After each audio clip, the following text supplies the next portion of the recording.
Oke, kita sekarang pembahasannya mengenai pindah kelas ya atau pindah ruangan. Jadi untuk kasus-kasus pasien rawat inap, eh, dia naik kelas, biasanya untuk ini biasanya kejadian kalau pasien umum, misalkan dia dari awalnya di kelas 2 satu hari, kemudian lanjutnya dia pindah ke kelas 1, atau pasien yang tadinya di kelas 2 kemudian pasca operasi dia masuk ke ICU sampai 2-3 hari, atau pasien BPJS yang tadinya sesuai hak kemudian dia pindah naik kelas. Nah, itu kasus-kasusnya ya. Termasuk juga nanti kasus misalkan pasien bayi yang tadinya rawat terpisah misalkan dengan si ibu kemudian jadi rawat gabung, atau sebaliknya yang tadinya rawat gabung kemudian akan dipisahkan gitu, misalkan dengan berbagai macam kondisi ya, terutama ketika ternyata kondisi bayi memburuk, mungkin biasanya kan langsung dimasukkan ke dalam NICU ya gitu atau PICU lah. Nah, di sini kita saya sudah siapkan datanya. Ini adalah contoh kasus untuk pasien yang si bayi posisinya adalah sudah rawat gabung ya, sudah rawat gabung. Nah, tanda dari pasiennya sudah rawat gabung itu nanti otomatis kalau rawat gabung ketika dia diregistrasi bayi lahir itu kan tagihannya akan jadi gabung dengan ibunya gitu. Nah, di sini ditandai pemakaian kamar si ibu dan si bayi gitu. Jadi ada 2 tagihan kamarnya karena memang digabung. Selain tagihan kamarnya gabung, nanti semua tindakan-tindakan yang diberikan terhadap si bayi dan terhadap si ibu itu akan jadi satu tagihan. Kalau misalkan posisinya pasien tersebut pasien BPJS, berarti nanti penjaminan SEP-nya juga jadi satu gitu. Nah, kasus kedua ini adalah bayi yang terpisah, tidak rawat gabung. Jadi kayak gini, ini ada penandanya bahwa ini akan digabungkan, berarti memang dia tidak terpisah gitu, tidak gabung kemana-mana. Nah, ini tagihannya akan berbeda dengan tagihan si ibu gitu. Oke, kita mulai dulu dari kasus pindah kelas biasa aja dulu ya. Jadi di sini kita ambil yang pertama pasien 082250 yang ini tadinya dia berada di kelas 3 kebidanan. Oke. Nah, misalkan kasusnya pasiennya minta naik kelas ke kelas 2 lah ya. Jadi nanti di ruang rawat pindah kelas kamar. Nah, karena ini kebetulan pasiennya pasien BPJS, berarti posisinya itu adalah kalau dia naik kelas, meskipun dia sudah sempat dirawat misalkan 1 atau 2 hari kemudian dia naik kelas, itu mau tidak mau dia akan terhitung naik kelas dari hari pertama.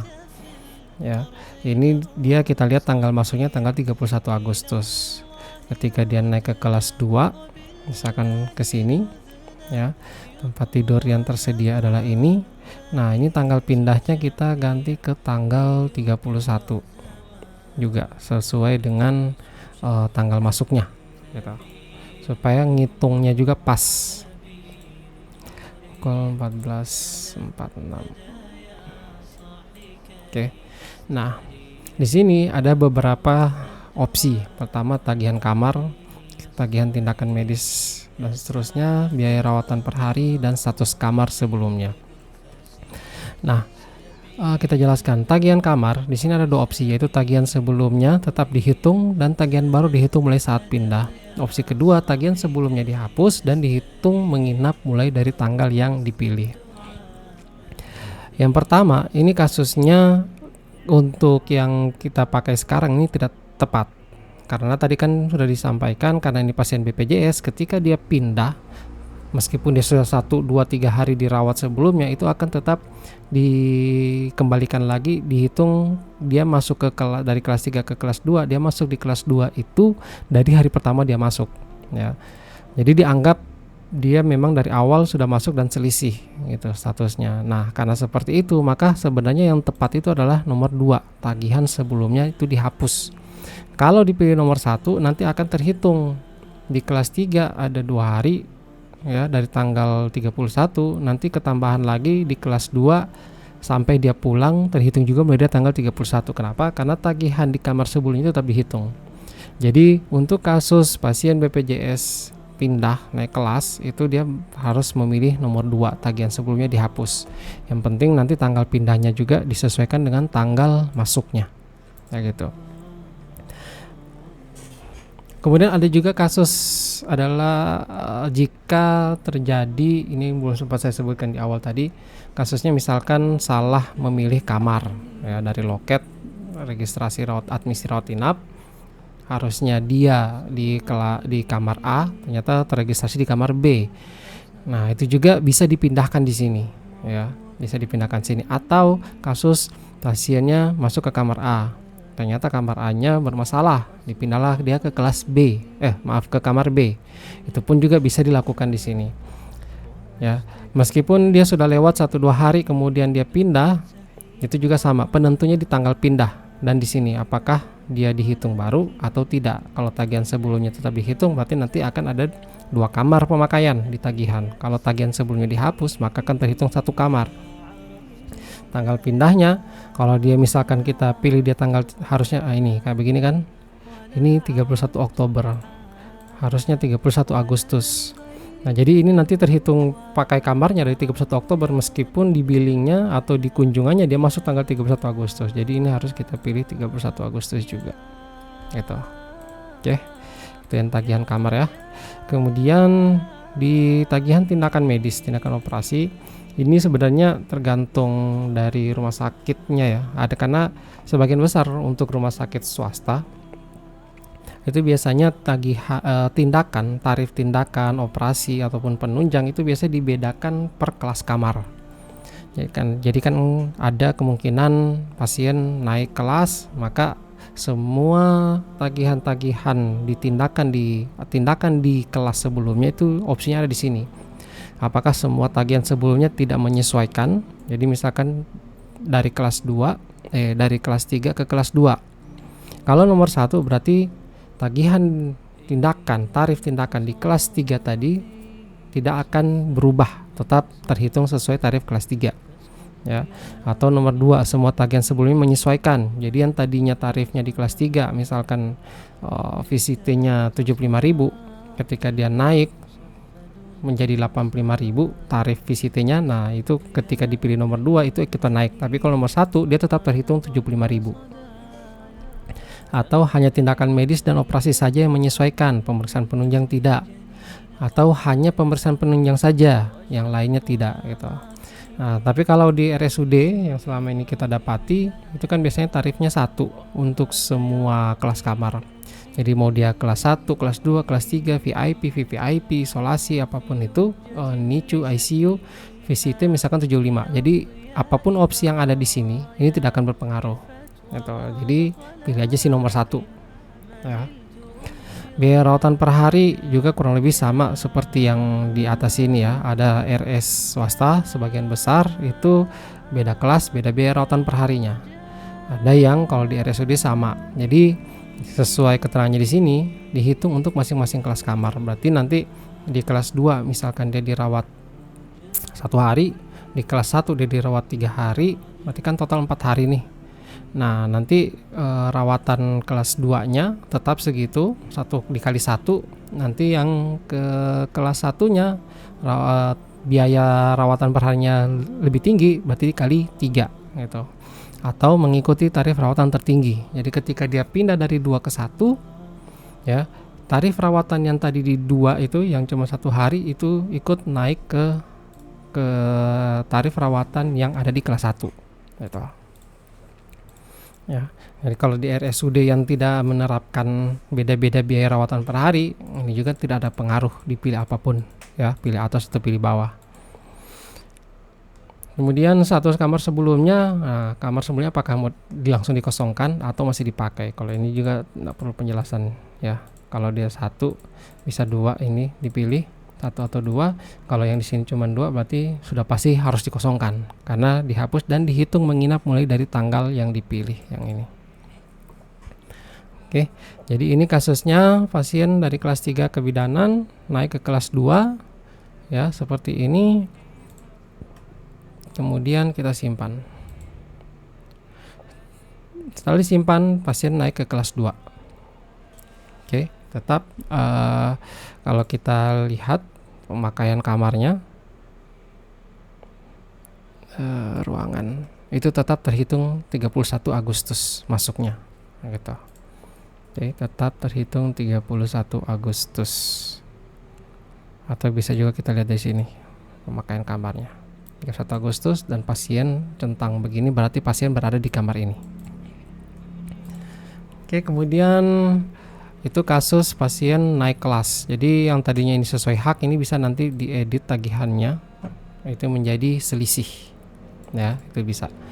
Atau kemudian kasus pasien yang ini 81666 ini misalkan dia salah kamar atau dia kamarnya bermasalah, ya, salah kamar ketika registrasi atau kamarnya bermasalah sehingga dipindah tapi masih di kelas yang sama.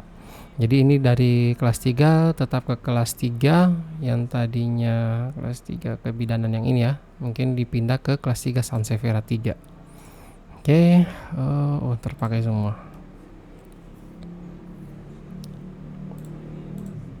Nah, ini yang tersedia. Kemudian ini sama seperti seharusnya kita pilih sesuai tanggal dia masuk, ya. Tanggal 31 Agustus 14, ini sebenarnya jamnya tidak terlalu pengaruh banget ya. 34. Oke. Ini berarti sebelumnya dihapus pasti, ya. Kemudian ini menyesuaikan dengan rumah sakit nantinya, ini juga menyesuaikan. Jadi sekali lagi kalau misalkan ini kasusnya dia salah, atau kalau salah kamar biasanya kan begitu hari pertama dia masuk itu langsung ketahuan ini sebenarnya datanya salah gitu. Atau yang tadi misalkan dia sudah 1 hari dirawat, besoknya AC-nya ternyata bermasalah, kamar mandinya mungkin salurannya tersumbat sehingga dia pindah. Nah itu bisa biar tagihannya juga rapi. Sebenarnya nggak ada masalah sih mau dibikin satu tagihan sebelumnya tetap dihitung. Cuman tanggal pindahnya harusnya bukan 31 tapi tanggal 1 karena besoknya. Tapi nanti jadi muncul 2 tagihannya. Atau bisa juga dihapus karena ini kan masih di kelas yang sama. Karena kelas yang sama otomatis tarif kamarnya sama, biaya rawatan per harinya pun sama gitu. Jadi kalau dia masuk masih di kelas yang sama, 1 atau 2 nggak pengaruh, 1, 2, 3, 4 ini juga nggak pengaruh gitu. Oke. Kemudian ini tadinya dia ke kelas 3 kebidanan ya, 81666, kita pandahkan ke Euphorbia 3 wanita, kita simpan. Yang 666 sekarang di kelas 3 Euphorbia. Tadinya sama dengan sini. Oke. Itu kasus pasien naik kelas atau pasien umum yang pindah dari tadinya kelas 2 naik ke kelas 1 misalkan, kelas 2-nya mau tetap dihitung. Oke. Kemudian atau salah kamar ya, atau pindah karena kamarnya bermasalah. Kita masuk ke kasus selanjutnya, yaitu yang pasien awalnya itu gabung. Oke, awalnya pasien dan ini biasanya sih paling sering itu di bayi. Ketika ibunya melahirkan, dilihat bayinya oke, bagus sehingga dirawat bersama si ibu. Gitu kan. Nah, ternyata kemudian bermasalah. Oh, ini dalam rentang waktu berapa jam ternyata kondisi bayi tidak membaik, akhirnya harus dipindah dirawat secara intensif gitu. Nah, ini akan kita, karena kenapa ini sampai ada harus opsi untuk dipisahkan, karena bisa jadi si ibu mungkin besoknya sudah bisa pulang sedangkan si bayi masih harus dirawat gitu. Jadi tagihannya harus dipisahkan. Harus dipisahkan karena otomatis kalau dia pasien BPJS itu akan menjadi jaminan yang berbeda gitu kan. Tapi tetap di sini ada opsi tetap gabung gitu. Cuman paling sering ya pasti dipisah. Jadi pasien dipindahkan ke NICU. Aduh. Ya anggap saja di sini ya. Kemudian dia masuk dari tanggal 7. Nah, ini juga ini kita pilih pisahkan. Nah, masuknya ini terserah. Ini disesuaikan juga dengan kebijakan RS gitu. apakah tetap dihitung dari tanggal 7 dia masuk ke NICU 7 November 7 November pukul 10.46